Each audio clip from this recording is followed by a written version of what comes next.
Hello प्यारे बच्चों, देखिए हम आ पहुंचे हैं क्लास 9 एनसीईआरटी मैथ एक्सरसाइज 7.1 के पार्ट नंबर 2 में।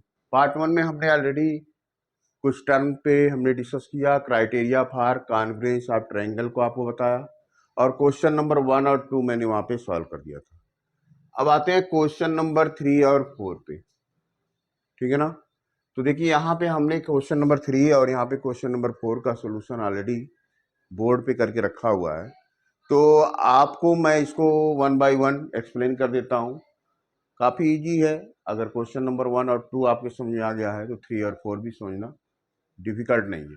तो देखिए यहाँ पे A D and B C, देखिए ए डी की बात कर रहा है, यहाँ बी सी की बात कर रहा है। Equal perpendicular to a line segment A B line पे देखिए यहाँ पे भी 90 डिग्री बना रहा है, यहाँ भी परपेंडिकुलर का मतलब होता है 90 डिग्री, ठीक है ना। So that C D bisect A B, ये सी डी लाइन है, इसको बाइसेक्ट कर रहा है, यानी हमको प्रूव करना है B O equal to O A की। अगर B O equal to A O prove हो गया तो ये प्रूव हो जाएगा कि सी डी ए बी को बाइसेक्ट कर रहा है। लेकिन इसके पहले हमको कम से कम ये प्रूव करना होगा कि जो बी ओ सी ट्रायंगल है, बी ओ सी ट्रायंगल है ए ओ डी ट्रायंगल का क्या है, कॉन्ग्रुएंट है। जब हम इसको कॉन्ग्रुएंट प्रूव कर लेंगे तो ऑटोमेटिकली सीपीसीटी से ये लाइन इसे इक्वल प्रूव हो जाएगी और ये जो क्वेश्चन है वो हमारा सॉल्व हो जाएगा। तो देखिए पहले सबसे हम लेते हैं triangle B O C triangle को लिया हमने और ट्रायंगल ए ओ डी, दोनों ट्रायंगल को ले लिया। अब यहाँ पे देखिए बी ओ सी की बात कर रहा है, बी ओ सी ये वाला एंगल है, देखिए बी ओ सी, और दूसरा एंगल जो है ए ओ डी। आपको देख के ही लग रहा है ये दोनों एंगल क्या है, वर्टिकली अपोजिट एंगल्स हैं और वर्टिकली अपोजिट एंगल्स आपस में क्या होते हैं, इक्वल होते हैं। तो इस तरह से बी ओ सी एंगल जो होगा ए ओ डी के ये एंगल इसके इक्वल हो जाएगा। क्लियर है। सेकंड पॉइंट पे आते हैं, सी बी ओ की बात कर रहा है, एंगल सी बी ओ यानी ये 90 डिग्री वाला एंगल और एंगल डी ए ओ यानी ये 90, दोनों 90 डिग्री है, आपस में इक्वल होंगे। तो लिख दीजिए angle C B O equal to angle D A O, each 90 degree. इसके अलावा देखिए क्वेश्चन में दिया हुआ कि A D and B C are equal, A D और बी सी ये देखिए ये इक्वल है, राइट कर दीजिए B C equal to A D given. किसी भी ट्रायंगल को कॉन्ग्रुएंट प्रूव करने के लिए 3 इंफॉर्मेशन चाहिए। यहाँ पे देखिए angle side A S congruence rule से हमने ये प्रूव कर दिया कि triangle B O C is congruent to triangle A O D, ये दोनों ट्रायंगल आपस में कॉन्ग्रुएंट प्रूव हो गए। अब बी ओ और ए ओ भी जो है होगा सीपीसीटी से, corresponding part of congruent triangle के रूल से ये करस्पॉन्डिंग पार्ट होने के नाते आपस में इक्वल हो जाएंगे। तो बी ओ इक्वल टू अगर ए ओ प्रूव हो जाता है तो therefore C D bisect A B prove हो जाता है ना बच्चों। ठीक है, तो ये आपकी समझ में आ चुका होगा। आइए क्वेश्चन नंबर 4 का सोल्यूशन देखते हैं। देखिए हमने ऑलरेडी यहाँ डायग्राम बनाया है। ये कह रहा है L and M are two parallel line, L and M two parallel lines हैं और इसको इंटरसेक्ट किया जा रहा है another pair of parallel line जो कि क्या है, पी एंड क्यू। ये फिगर देख रहे हैं आप। अब हमको सब क्या रहा, प्रूव करिए ए बी सी, यहां से एक लाइन ए सी हमने मिला दिया, जो दो ट्रायंगल मिल गए ए बी सी और सी डी ए, इनको कॉन्ग्रुएंट प्रूव करना है। तो देखते हैं triangle A B C and triangle C D A B C और सी डी ए में B A C equal to D C ये दे रहा, देखिए बी ए सी ये वाला इक्वल क्या दे रहा, डी सी ए, इस एंगल की बात समझ में देखिए आ जाएगी आपके। पी और क्यू क्या है, पैरेलल लाइन है, ए सी एक ट्रांसवर्सल है, तो ये इसका क्या हो जाएगा, अल्टरनेट इंटीरियर एंगल। यही रीजन हमने लिखा है angle B A C equal to angle D C A alternate interior angle होगा। रीजन पी पैरेलल क्यू के है और ए सी एक ट्रांसवर्सल है, तो अल्टरनेट इंटीरियर एंगल आपस में इक्वल है होते हैं, आपको पता है। और दूसरी चीज देखिए ए सी और सी ए की बात कर रहा है, ए सी और सी ए दोनों ट्रायंगलों में कॉमन है कि नहीं है। थर्ड स्टेप पे आते हैं, बी सी ए की बात कर रहा, बी सी यानी ये वाला एंगल कह रहा है डी ए सी, इस एंगल के बाद फिर देखिए एक बार एल और एम, एल और एम पैरेलल है, एसी ट्रांसवर्सल है, तो ये इसका क्या हो जाएगा, अल्टरनेट इंटीरियर एंगल, और वो अल्टरनेट इंटीरियर एंगल आपस में इक्वल होते हैं। तो ये तीन चीजें हमको मिल गई, angle, side angle. A S C congruence rule से हमने प्रूव कर दिया कि ए बी सी डी ए की क्या होता है, कॉन्ग्रुएंट होता है। तो बच्चों देखिए, इस तरह से दोनों क्वेश्चन काफी आसान था। आप इसको एक बार पेपर पेन लेके सॉल्व करिए, आसानी से आपके समझ में आ जाएगा। Okay bye.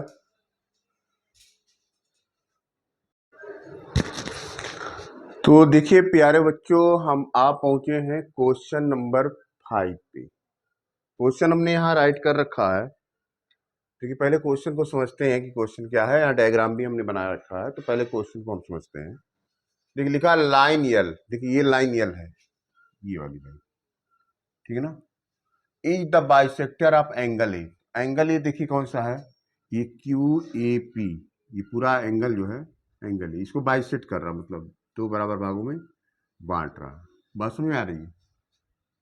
And B is any point on L, ये देखो दूसरा पॉइंट जो बी है ये एल पे ही कहीं हुए हमने एक पॉइंट ले लिया है। बीपी एंड बी क्यू, यानी ये बीपी और बी क्यू, ठीक है ना, are perpendicular from B to arms of angle, ये दो आर्म्स एंगल एक ही, तो ये 90 डिग्री के एंगल बना रहे हैं, ठीक है ना। अब हमको ये शो करना है कि जो ए पी बी है, यानी ये ट्रायंगल, और दूसरा ए क्यू बी ऊपर वाला ट्रायंगल, दोनों आपस में कॉन्ग्रुएंट है। और ये भी प्रूव करना है कि BP equal to B Q है। तो अगर ये कॉन्ग्रुएंट प्रूव हो जाएगा तो दूसरी चीज तो ऑटोमेटिकली प्रूव हो जाएगी सीपी सिटी से। तो इसी को आइए सोल्यूशन हम करते हैं क्वेश्चन नंबर 5। तो सबसे पहले हम दो ट्रायंगल ले लेते हैं, एपीबी और एक्यूबी को, ठीक है ना। देखिए in triangle APB and triangle AQB, angle APB equal to हो जाएगा एंगल ए क्यू बी की, ए पी बी ये वाला एंगल, ए क्यू बी ये ऊपर वाला एंगल। रीजन क्या है, अभी देखिए ए पी बी ये एंगल नहीं है बच्चों, ए पी बी ये एंगल है जो 90 डिग्री वाला है, और ए क्यू बी कौन सा है, ये 90 डिग्री, ठीक ना, क्यू और पी पी। रीजन क्या है कि दोनों एंगल क्या है, ईच 90 डिग्री। रीजन दे दीजिए, दोनों परपेंडिकुलर है, यहाँ पे दिया ही है परपेंडिकुलर, ठीक है ना। तो ए पी बी जो है ए क्यू बी के इक्वल है, ए पी बी ये वाला एंगल और ए क्यू बी ये एंगल, दोनों क्या है 90 डिग्री है। रीजन एक समझ में आ गया। और एक और चीज देखिए, एंगल पी ए बी, अब इस पे आते हैं, angle P A B this is equal to angle Q A B this. तो इसका रीजन देखिए ये कि एल जो है वो बाइसेक्ट कर रहा है एंगल को, L is angle bisector of angle A. Okay, A को दो भागों में बांट रहा है इसलिए आपस में इक्वल हो गया। तीसरी चीज देखिए ए बी दोनों में कॉमन है, ठीक है, ए बी इक्वल टू, तो ए बी हो ही जाएगा। बात समझ रहे हैं बच्चों। तो इस तरह से अगर हमको 3 पॉइंट मिल गए, एंगल एंगल साइड यानी ए एस, तो इस कॉन्ग्रुएंस रूल से हमको therefore triangle A P B will be congruent to triangle A Q B. Reason लिख दीजिए, by AAS congruence rule. Congruence, इस रूल से हमने इसको कॉन्ग्रुएंट प्रूव कर दिया, दो एंगल और एक साइड इक्वल है, तो ये दोनों ट्रायंगल आपस में, ये फर्स्ट पार्ट था ये आपका। सेकेंड पार्ट में आते हैं, अगर देखिए ये ट्रायंगल आपस में कॉन्ग्रुएंट प्रूव हो गए तो बीपी तो ऑलरेडी बी क्यू के इक्वल हो ही जाएगा बाई CPCT। आपको मालूम है जो करस्पॉन्डिंग पार्ट है कॉन्ग्रुएंट ट्रायंगल के वो आपस में इक्वल होते हैं। तो अगर BP इक्वल टू BQ इस तरह से CPCT से हमने प्रूव कर दिया तो ऑटोमेटिकली प्रूव हो गया कि B is equi distance from R माप एंगल। ये बात अपने आप प्रूव हो गई। R इसका मतलब यही हुआ B is equi distance from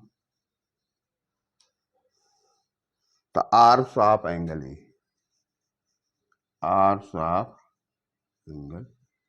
इस तरह से ये आपका आंसर हो जाता है। ठीक है बच्चों, प्रूव हो गया। ये एंगल इसके बराबर 90 डिग्री, ये एंगल इसके बराबर, क्योंकि बाइसेक्टर है, बाइसेक्ट कर रहा। दूसरी चीज AB इक्वल टू AB, तो ये इसके कॉन्ग्रुएंट प्रूव हो गया। कॉन्ग्रुएंट प्रूव होते CPCT से इसके इक्वल प्रूव हो जाता है। तो इस तरह से ये आपका क्वेश्चन सॉल्व हो गया। आइए क्वेश्चन नंबर 6 को भी नजर डालते हैं। ये देखिए यहाँ डायग्राम बना है, ठीक है ना, आपकी बुक में भी है 7.21 जो डायग्राम है। इसी डायग्राम के अकॉर्डिंग क्वेश्चन को देखते हैं। AC इक्वल टू ए दिया हुआ, AC इक्वल टू ए, देखिए डबल लाइन से इसको दिया। AB इक्वल टू AD दिया है, ये सिंगल लाइन से AB equal to AD given है। एक चीज और दिया हुआ, ए जो BAD है यानी ये वाला एंगल, ये EAC यानी इस एंगल के इक्वल है। ये इतनी इंफॉर्मेशन देखिए क्वेश्चन में दिया हुआ। अब हमको ये प्रूव करना है कि BC जो लाइन है, ये BC लाइन ये DE लाइन के इक्वल है। चलिए सॉल्यूशन करते हैं सबसे पहले। तो it is given that, write करिए, इट इज गिवन दैट, क्या दिया हुआ, देखिए ये दिया हुआ angle BAD equal to angle EAC। ठीक है, ये तो दिया है। अब देखिए काम करते हैं, ये DAC एक एंगल है ना, ये वाला DAC, इसमें भी DAC जोड़ देते हैं, इसमें भी DAC जोड़ देते हैं। तो angle BAD plus angle DAC, इधर भी ऐड कर दिया EAC plus DAC। Equal angle है, था ही ऑलरेडी इक्वल एंगल, फिर same angle common angle add कर दिया तो फिर दोनों एक इक्वल हो जाएगा। अब BAD और DAC को ऐड कर दीजिए, BAD और DAC, तो इसका ये हो जाएगा BAC। ये कौन सा एंगल हो जाएगा बच्चों, BAC। दोनों एंगल मिला के एंगल BAC हो जाएगा।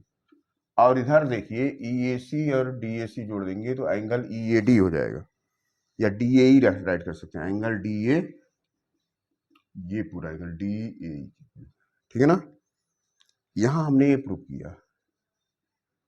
ठीक है, इससे हमने ये प्रूव कर दिया, दोनों तरफ DAC को ऐड कर दिया तो प्रूव हो गया।